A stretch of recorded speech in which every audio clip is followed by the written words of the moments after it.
Good morning, good morning, good morning. It is Wednesday, November. Let me turn this air down. It's Wednesday, November 21st. It is the day before Thanksgiving 2018. God bless you, Reverend Garrett. Thank you for tuning in. I haven't seen y'all since Friday. I didn't make the broadcast Monday. I was having some issues. But here we are, giving thanks and praise to God for another day. It's supposed to be really cold here. I mean, I woke up this morning, there's frost on everything. But it's supposed to be even colder tomorrow. I think in Connecticut, a few places have canceled their Thanksgiving Day football games because the weather is just supposed to be that cold. So I hope that we're staying warm. This type of weather always reminds me to pray for people that don't have housing or that are homeless. Even some people that are housing challenged, because a lot of times those are people that'll be out during the day, walking the streets or in the streets or finding somewhere to go, even if they have a place to sleep at night, are able to get into the shelter. But on days like this where it's just bitterly cold. Good morning, Reverend Rogers. Glad you could make it on this morning. I know you've been having some issues, so I'm really glad to see you this morning. God bless you. But this weather it just reminds me more than ever to keep those who have housing challenges, or even some people that, are struggling and don't have heat in their homes, or, are going through some things. I know when I was growing up, that would be us sometimes. And so it's not fun. But God is able. God is able, and we pray and lift them up. I thank God for each of you this morning as we are entering into this season of Thanksgiving. What a wonderful time of year it is. I love entering into the holiday season, not just because of the holidays, but I love Advent. On a liturgical calendar, as December draws near, we get ready for the season of Advent, which is a period of expectation for the birth of Christ. And so I just feel the anticipation of this time of year, as thinking about the Christmas story, the biblical Christmas story, and how we were waiting for a Savior. We were waiting for Emmanuel, God with us, and we did not know how he was going to come. We didn't know how he was going to show up. Some said he would be a warrior and come with the sword and, come to slay and do away with all the things of this world. But he shocked us. He surprised us. And he came as a little baby, a little helpless baby, and grew up here in order that he might be able to save us all and teach us how to live and how to be overcomers, and not only to have life, but to have it more abundantly. So I'm just excited about that. I'm excited about Jesus. I'm excited about God. I'm excited to just be alive, breathing this morning. And I thank God, for the opportunity. I thank God for Get Fit with Fannie B. I thank God for you all who join me on these mornings that are getting colder and colder, up with me during the morning commute. I thank God for you. I thank God for transportation. There was earlier this year, my car got smashed by a tree. A tree fell on it. I had a Toyota Camry. So I just thank God that I'm able to have a vehicle and get around, and that, the blessings are just so abundant. I was going to, in the spirit of Thanksgiving, talk about Thanksgiving for the broadcast this morning, but I already did a broadcast on cultivating gratefulness. You can find that on my page. You can find it also on my blog. I wrote a blog post about cultivating gratefulness. So if you want to hear about Thanksgiving and gratefulness, you can go over to my blog, www.getfitwithfannieb.com. You could look at that there. You could go to my personal page or the Get Fit with Fannie B page and just scroll down, and you'll see the morning broadcast, the morning commute, cultivating gratefulness. And you can listen to that, watch that if you want to hear about Thanksgiving and gratefulness. Of course, we could have talked about it again, but I wanted to talk about this morning creativity. Creativity. And I'm reading this book, which if you are, well, I guess everyone can read it. I just came across it online and I wanted to read it, so I picked it up. It's called The Artist's Way. And I only just started. I'm really only like one chapter in, but it's a book that takes you through 12 weeks of exercises, tapping into the spiritual vein of creativity in your life, and how to tap into that and how to allow it to manifest. Amen. Creativity, and how to allow it to manifest in your life. And now, mind you, first of all, this is what I want to start with. God is the greatest creator, right? We call him the creator. He is the originator of creativity. And I'm sorry about the sun. Y'all know we deal with this sometimes on the morning commute, so just bear with me. Hopefully you can still hear me, even if you're not able to see really well. But God is the master. He is the master of creativity. Think about the biggest expression of his creativity, which is creation, right? When we look at the world, just look at, number one, the different terrains that we have on the earth. Just think about that. Think about the mountains, the valleys, the swamps, right? Think about the forests. And then there's not just one kind of forest. God bless you, Shelly Best. Amen. Reverend Best, God bless you. There's not just one kind of forest. There's all sorts of forests. There's all sorts of trees, right? Even in this season of autumn, I'm driving down now, the leaves are off the trees, but you know, when the leaves change colors, look at all of the colors that they turn. There wasn't just one color. It wasn't just one type of leaf, right? Just think about that. Think about the creativity, right, that God put into this earth.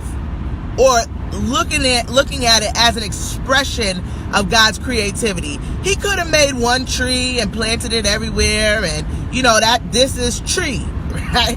He could have made one sort of terrain. The whole earth could have been flat, could have been mountains. He could have did whatever he wanted to do, but we see diversity. We see color, right? I love looking at like National Geographic pictures of nature and different places on the planet. And some places it's absolutely astounding, right? Like you think an artist, or when you look at that Crayola, 256 colors, or I think now there's 512 or something you could get, right? That they created something by making this color. But God has already expressed that color in his creation. The best we can do is try to capture it and copy it. It's amazing. And we, as being made in the image of God, after the likeness of God, have also been given the power to be creative. And creativity is a power, right? A lot of us struggle with tapping into that, and not everybody is an artist, right? But we can approach situations in our life and come up with creative solutions. When we talk about people who are entrepreneurs or on the cutting edge of their field, whether it's technology or science or I don't know what, some other stuff y'all do, the health field, pharmaceuticals, inventions, right? All of that embodies creativity, right? Sometimes as parents, we have to get creative with our parenting. We have to learn how to navigate things and how to navigate situations. We have to learn how to navigate relationships. We have to be creative with the way that, you know, and some people express it differently. Some people get creative with the way that they dress, right? I know some folks that, wow, I never would have put that together. I'm not really a fashion person, so I probably say that a lot. But, it really is an expression of creativity. Some people paint, some people draw, right? Some people are excellent thinkers. They get hired as consultants because they're able to be creative thinkers. And so creativity expresses itself in a number of different ways in our life. And it can do us well to just meditate on God as creator, as a creative being, as a being that moves in a flow of something, of being able to do something that we've never seen before, right? And I can tell you, God, some of the issues I have had in my life and the way that they resolve themselves wasn't nothing but creativity. Sometimes I look at how God is able to, fix a situation. And, in church we always say, won't he do it? Yeah, he'll do it. But sometimes it's stuff I'm like, wow, I never, ever, ever would have imagined or thought in a million years that, things would have turned out this way or things would have manifested in this way. And you look back and you realize it was all a setup. Like God had already perfectly positioned everything in a very creative way so that it was going to rectify and all of the little ends was going to be tied up. There wasn't going to be nothing left over, no loose ends. You weren't going to have to come behind and fix it up, but it was perfect. As he said about the earth, it was very good, right? Another way that God's creativity is expressed, and, for me, this is always one of the ways that I just see God's amazing creativity is in the way that our bodies are structured. When you think about the diversity of creatures and life forms that we have on this planet, we could have looked any sort of way, right?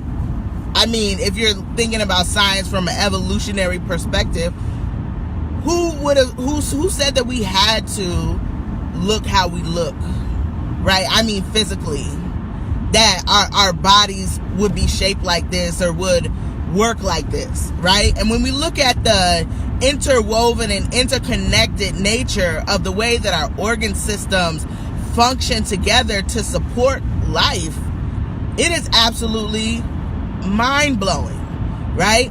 And then we have scientists that want to say this was all just, an accident out of the, I don't even know, the Google, right? A Google is a 1 followed by 100 zeros.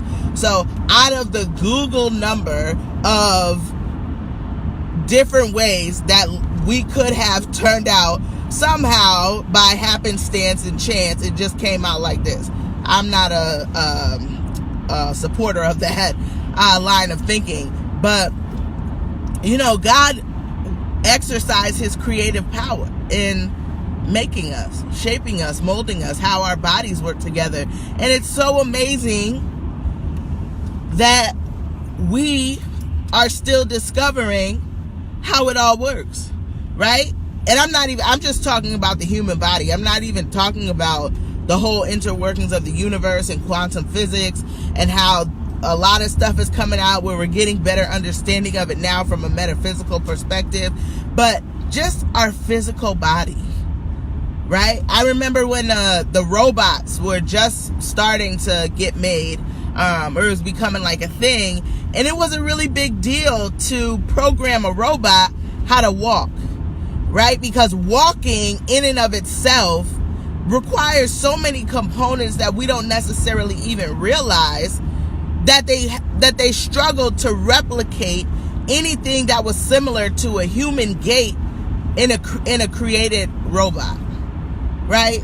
I take walking for granted. I know I do. I don't know about y'all, but I don't get up in the morning all the time and just think about, oh, am I gonna walk today or not? I just sort of take it for granted that I can get out of bed and but it's a miracle. It's awesome. It's creativity that God was able to put all of this together, and that I have flat feet, but y'all might have arches, and somebody's missing a toe, and somebody has an extra toe, somebody's toes are webbed, but we're all walking. We are all walking. And so the creativity of God is just amazing.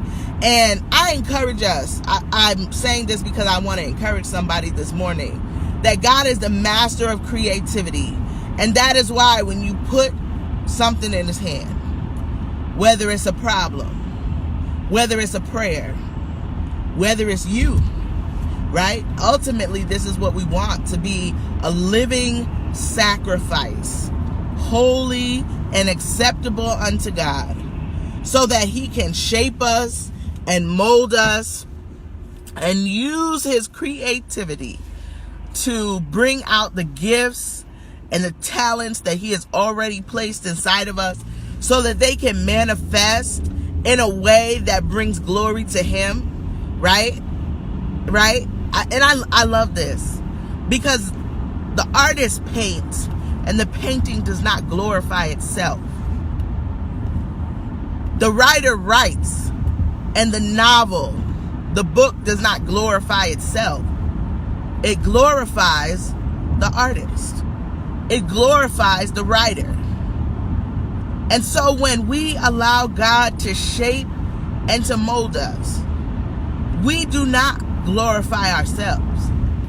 We glorify the Creator, the one who shaped and molded us, the one who was able to look at a lump of clay, breathe into it the breath of life, and turn it into moving, living flesh.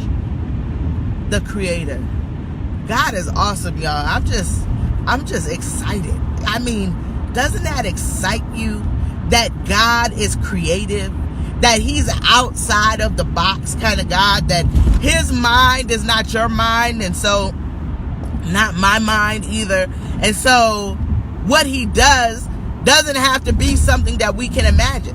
His creative power transcends what I can imagine, right? And so when we tap into the spiritual flow of creativity that's available to us, we're able to be overcomers. We can think creatively. We can create creatively. We can carve our place in this world under the direction of God. We can get out of and past and over and above and through the life situations and circumstances if we tap into and are willing to tap into God's creativity.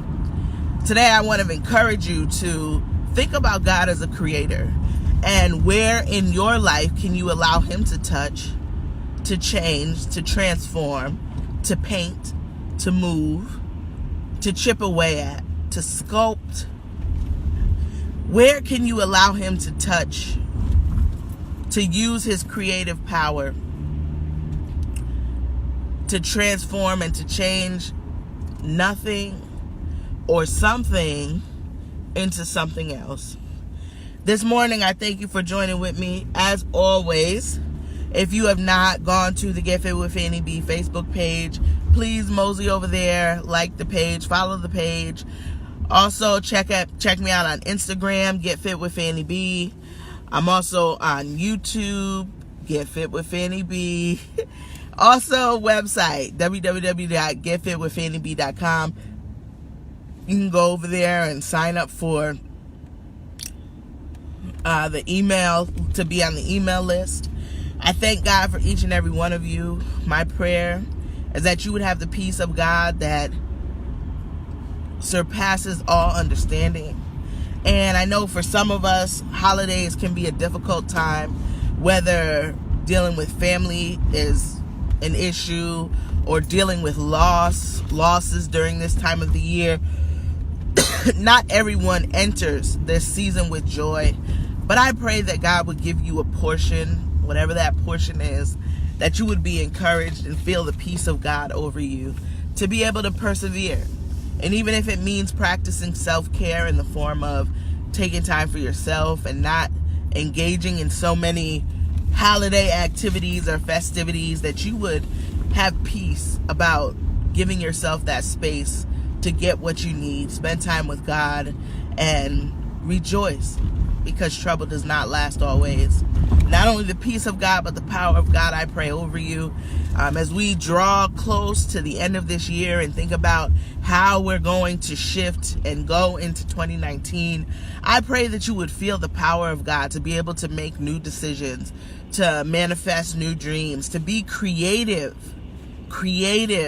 and how you imagine your life and how you imagine what next year is going to be like, and how you're able to trust God, the creative power of the ultimate master creator, to be able to shape your dreams along with you. Finally, I pray the protection of God over you, and not over you only, but also your family, your friends, your loved ones, your children, as you send them to school or daycare or with their caregivers and caretakers, or if you're away from them during the day. I pray that God would hold his hand over you and your family, that he would keep you, even sending angels down to protect you and to direct your path. It is with the peace, the power, and the protection of God I say thank you. God bless you. Happy Thanksgiving, and I look forward to seeing you all on Friday. God bless you. I'm going to just turn this off in a minute. I'm not in a safe place to press the button, so I'm gonna just drive. But yeah, y'all, thanks for hanging with me. I love you, and I'll see you on Friday.